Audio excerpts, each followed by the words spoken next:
दोस्तों मारी गुज्जूनी मौज चैनल में आपનું સ્વાગત છે। આજના વિડીયોમાં આપણે વાત કરવા જઈએ છીએ કે ઠાકોર ફેમિલીના ઘરે આ લાડકા દીકરા મિતાંશને હાથે આ શું થઈ ગયું, આખી ચાંગડીઓ લોહી લોહી થઈ ગઈ। શું એમાં પૂનમ ભાભીનો કઈ વાંક કહેવાય? અરે દોસ્તો, શું ઘટના બની હતી? અચાનક તેને આટલું બધું લોહી આવવા લાગ્યું, તાત્કાલિક હોસ્પિટલે લઈ ગયા અને આજે સરપ્રાઈઝ ગિફ્ટ ફાઇનલી આપી દીધી તો તેમને કેવી ગમી, બધું જ તમને જાણવા મળશે આપણા આ વિડીયોમાં। મારી ચેનલ પર નવા હોય તો ચેનલને ફટાફટ લાઈક શેર અને સબસ્ક્રાઇબ કરી દો। Full video in life of Thakor channel દોસ્તો, ફૂલ વિડીયોની લિંક ડિસ્ક્રિપ્શનમાં મૂકેલી છે, ત્યાં જઈ તમે આખો વિડીયો વોચ કરી શકો છો। આવી ટૂંકી ટચુકડી લાઈવ લેટેસ્ટ ટ્રેન્ડિંગ માહિતી મેળવવા કરો મારી ચેનલને ફટાફટ સબસ્ક્રાઇબ। તો ચાલો દોસ્તો, વધારે રાહ ન જોતા આપણે વિડીયોની શરૂઆત કરી દઈએ છીએ। તમે વિડીયોમાં લાઈવ જુઓ કે પાર્વતી ભાભીના ચહેરા ઉપર ખુશી છવાયેલી છે। અરે એ તો તેમની આ સરપ્રાઈઝ ગિફ્ટ જોઈને ચહેરા ઉપર ખુશી આવી ગઈ છે।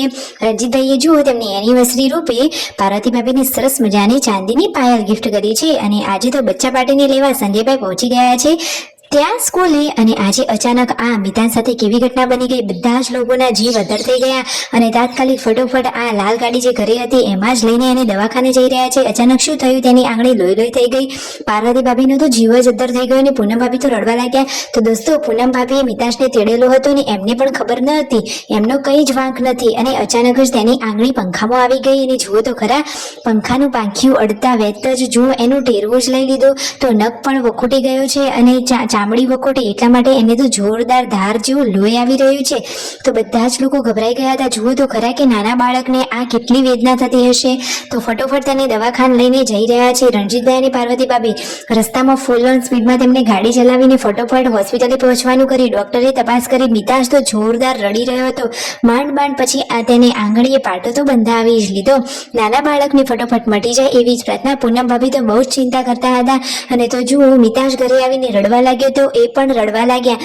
જુઓ તો ખરા, તો એકદમ દયાળુ અને સાવ ભોળા છે, કોઈનું દુઃખ એમનાથી તો જરાય જોવાતું નથી, તો એ તો રડવા જ લાગ્યા।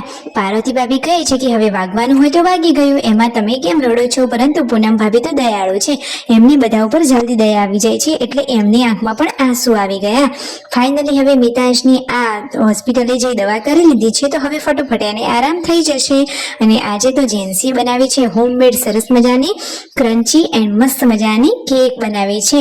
અને જુઓ આજે તો શિલ્પા ભાભી માટે જોરદાર મજાની સરપ્રાઈઝ ગિફ્ટ છે। રાકેશભાઈ શું ગિફ્ટ લાવે એ પણ ફ્રીજમાં મૂકી, ક્યુટ કપલની મસ્તી તો તમે જુઓ। તો ગિફ્ટમાં શું છે જુઓ, બોક્સનું અનબોક્સિંગ કરી રહ્યા છે, તો બોક્સમાંથી શું નીકળશે તમને શું લાગે છે? બોક્સમાં પાયલ હશે, પેન્ડલ હશે કે ડોક્યુ હશે? તો સરસ મજાનું નાનું ગળામાં સેટ થઈ જાય એવું મંગળસૂત્ર ટાઈપનું ડોક્યુ લાવ્યા છે। તો આ તો શિલ્પા ભાભીને બહુ જ ગમ્યું, કેટલી સરસ મજાની ગિફ્ટ છે। શિલ્પા ભાભી તો કહેતા હતા કે મને તો ખબર જ નહોતી કે મારા માટે આટલી સ્પેશિયલ ગિફ્ટ હશે। તો રાકેશભાઈ તો જુઓ કેટલા ખુશ થઈ ગયા છે, કારણ કે તેમની લાવેલી આ ગિફ્ટ જોઈ શિલ્પા ભાભી તો બહુ જ ખુશખુશાલ થઈ ગયા। તો એમની ખુશી જોઈને રાકેશભાઈ પણ ખુશ થઈ ગયા। તો ફાઇનલી હવે આટલું સરસ મજાનું ગોલ્ડનું આ ડોક્યુ એ લાવ્યા છે શિલ્પા ભાભી માટે, તો એમના હાથેથી જ તેમને પહેરાવી રહ્યા છે। તો શિલ્પા ભાભી કેટલા સરસ મજાના તૈયાર થયા છે અને આ ક્યુટ કપલ માટે તો કોંગ્રેચ્યુલેશન્સ તો બને જ। અને જુઓ તો ખરા કેટલી સરસ મજાની આ ગિફ્ટ આપી છે। તો જુઓ, એવું નહીં કે એક જ જણના માટે ગિફ્ટ લાવ્યા હતા દોસ્તો, પાર્વતી ભાભી માટે ચાંદીની પાયલ લાવ્યા હતા રણજીતભાઈ, તો રાકેશભાઈ લાવ્યા છે શિલ્પા ભાભી માટે સરસ મજાનું આ ડોક્યુ। તો બધા જ સૌની રીતે બધું જ સરસ જ રાખી રહ્યા છે। આ ફેમિલીમાં તો બધા હળી મળીને રહે છે। અને જુઓ તો ખરા કે નજીકથી આ ડોકિયાની ડિઝાઇન કેટલી સરસ છે, એ એકદમ મસ્ત ડિઝાઇન વાળું છે। અને જુઓ સાંજના ટાઈમે પૂનમ ભાભી તો અહીંયા નાસ્તો કરવા બેસી ગયા, કારણ કે બપોરે તો હડબડાટીમાં એમને કશું ખાધું જ નહોતું અને એમને તો હેલ્થનું ઓલરેડી ધ્યાન રાખવાનું છે, એટલા માટે જમવું તો પડે। અને વાતમાં કાજલ બેનીબાને બધા લોકોએ યાદ કરી લીધા। ક્યુટ કપલ તો જુઓ અલગ મોજ મસ્તીથી અહીંયા કામકાજ કરી રહ્યા છે અને સરસ મજાનો રીલ્સ બનાવી રહ્યા છે। આજે તો તેમના પપ્પા કંઈક અલગ સબ્જી બનાવવાના છે, કેમ આજે તેઓ શાકનો વઘાર કરવાના છે, એવું શાનું શાક બનાવવાનું છે? અને જુઓ સંજયભાઈ તો આ ટોકર ભરી અને કેરીઓ લઈને આવી ગયા છે, અથાણાની તૈયારી કરી રહ્યા છે। અને આજે તો સંજયભાઈના મમ્મી પપ્પા બનાવી રહ્યા છે શાક, એ પણ કારેલાનું શાક। સરસ મજાના તેલમાં શેકી દીધા અને પછી એને આ વઘારવાળા સ્ટફિંગમાં કારેલા નાખી દેવાના, તો એકદમ ટેસ્ટી શાક બનીને રેડી થઈ જાય છે। અને જુઓ મિતાંશનો આ નખ તેને પાટો છોડ્યો તો અંદરથી આવું થઈ ગયું હતું. અને જુઓ એ તો અત્યારે કેવો મસ્તીએ વળી ગયો છે. તો હંમેશા તે આમ જ હસતો રહે, એને તો કોઈની નજર ના લાગી જાય. અને જુઓ તો ખરા એના ચહેરા ઉપર ખુશી જોઈ બધાના ચહેરા ઉપર ઓલરેડી સ્માઇલ આવી જાય છે.